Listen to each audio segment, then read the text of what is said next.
La mobilisation est-elle toujours aussi forte dans la rue? Non. Ce matin, l'opération Rouen-Ville-Morte a clairement fait pchit. Il n'était que 200 manifestants à perturber la circulation, occasionnant des bouchons pour entrer dans la ville rive droite. Mais tout est rentré dans l'ordre assez rapidement. On est donc très loin des mobilisations de décembre. L'opinion publique soutient-elle encore les manifestants? Oui. En tout cas, les automobilistes interrogés ce matin à Rouen semblaient plutôt solidaires du mouvement.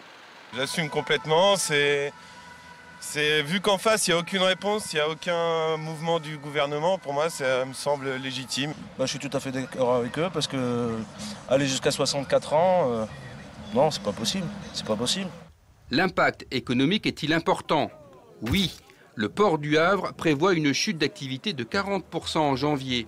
Les professionnels du transport tirent le signal d'alarme. L'opération Port Mort profite aux concurrents du nord de l'Europe, comme Anvers et Rotterdam, et fragilise leur activité. Finalement, nous sommes les otages d'un conflit entre le gouvernement et les syndicats salariés.